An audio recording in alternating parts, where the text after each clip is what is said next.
When you grow old and are left alone, do these 4 things to stay healthy, happy, and mentally strong. Have you ever wondered what really happens when you grow old and find yourself completely alone? Not just alone for an afternoon, but waking up to an empty house, eating your meals in silence, and going to bed without a single word exchanged all day. It's something most people don't talk about until it's already happening, and by then many feel lost. But here's the truth. Being alone in your later years doesn't have to mean being lonely.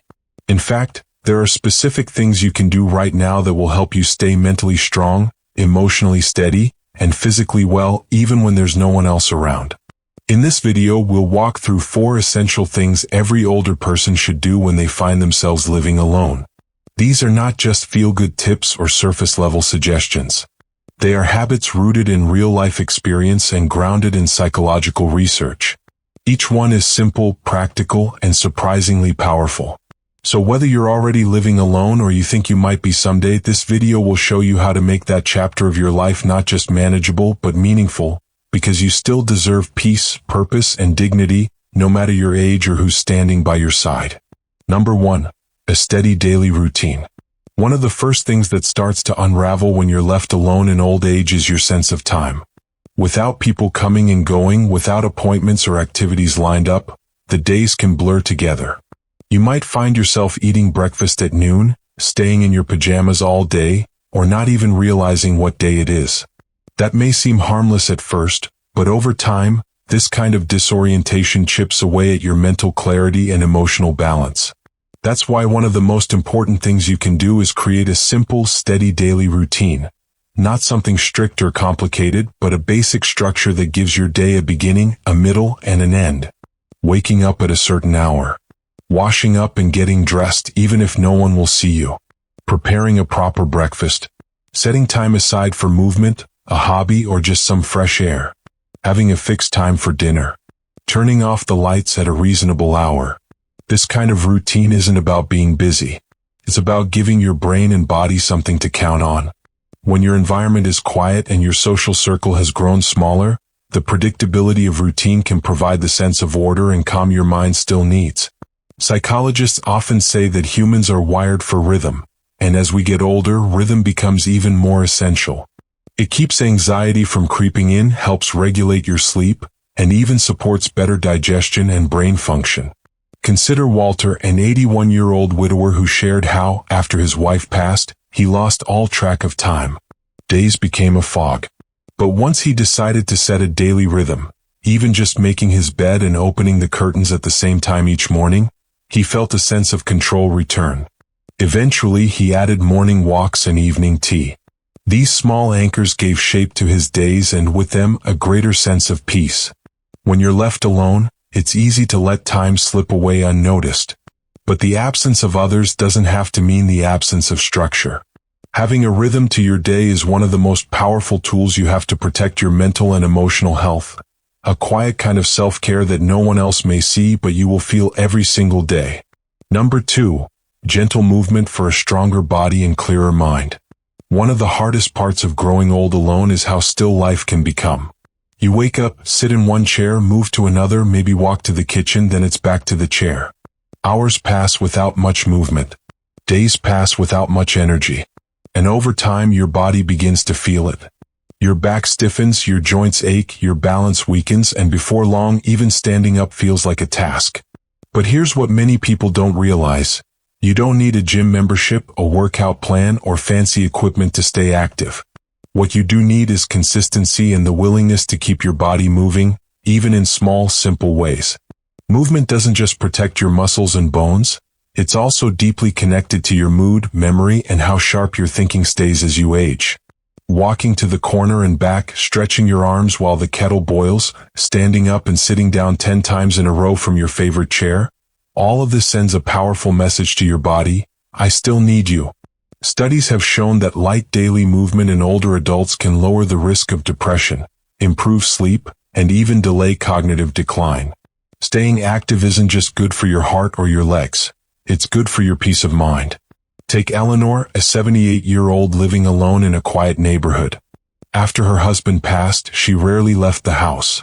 Her knees began to ache and she felt tired even after resting.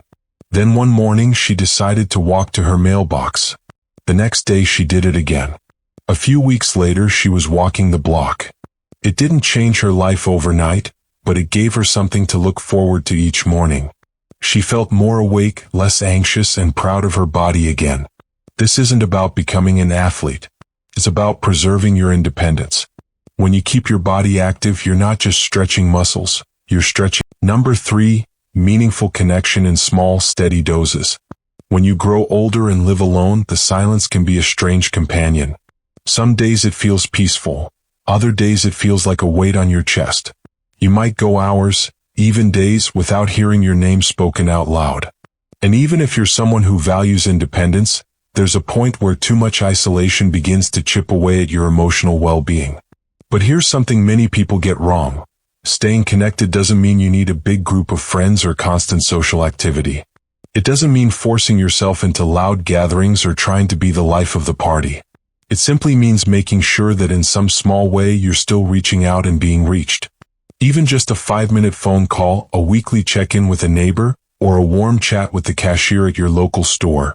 These small moments of human interaction carry more emotional weight than most people realize.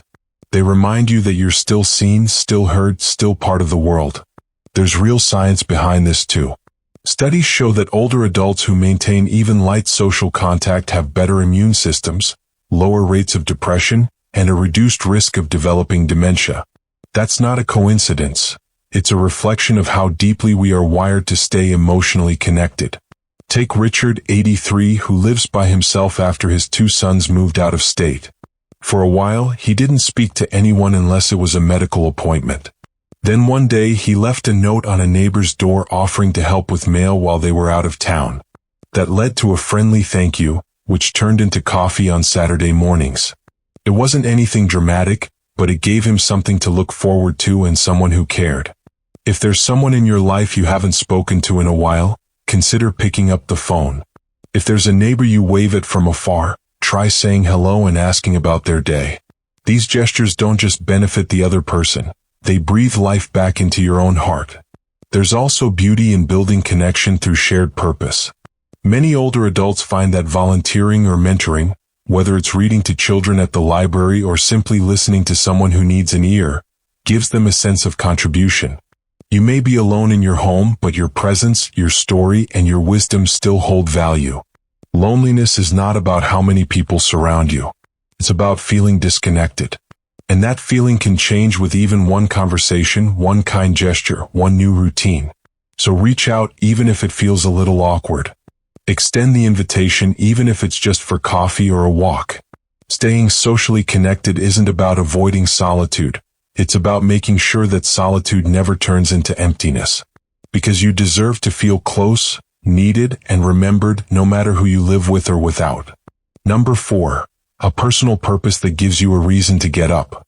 There's a quiet danger in old age that doesn't get talked about enough. It's not just loneliness or physical decline, it's the loss of purpose. When the job ends, the house goes quiet, and people stop depending on you, it can start to feel like you're no longer needed, like the meaningful part of life is behind you. But let me tell you something important. That feeling is a lie. Purpose doesn't retire. It doesn't disappear when others stop asking for your time. It simply changes shape. And when you're living alone, finding that new shape becomes one of the most powerful things you can do for yourself. Purpose doesn't have to be grand. It doesn't need applause. It just needs to matter to you. It could be something as simple as writing letters to your grandchildren, growing tomatoes in your backyard, keeping a journal, or restoring an old table. Maybe it's calling someone each morning just to check in, or recording your life story so your family knows where they came from. The key is that it gives you a reason to get up, to move, to think, to care. It adds structure to your days and a quiet kind of pride to your spirit. Consider Samuel, 79, who lives alone in a small house in Michigan. After his wife passed, he struggled with a deep sense of emptiness. The silence felt endless. Then one morning he found an old typewriter in his garage. He brought it inside, cleaned it, and started typing up memories. His time in the Navy, how he met his wife, the birth of his daughter. He didn't do it for anyone else, but by putting words on paper, he found peace and meaning. Slowly, the house didn't feel so empty anymore. Psychologists say that having a purpose, even a small one, is directly linked to better mental health, lower stress, and even longer life expectancy in older adults. That's because the human spirit was never built to drift. It was built to aim. When you have a purpose, your days don't just pass, they mean something. You're not just existing, you're contributing, even if it's only to your own sense of dignity. And here's something many people forget. Being alone gives you space to explore, to try new things without judgment, and to spend time doing what you actually enjoy rather than what others expect. Maybe you've always loved music but never had time to play. Maybe you've always wanted to learn how to paint, cook something new, or read every book by a certain author. This is your time. You may live alone, but that doesn't mean your life has to be quiet inside. When you find a purpose that speaks to your soul, it fills your space with meaning. And that meaning, however humble or personal, is what keeps your spirit alive. So if today feels quiet, ask yourself, what's one thing I can build, write, grow, share, or care for tomorrow? Not for anyone else's approval, but for your own sense of peace.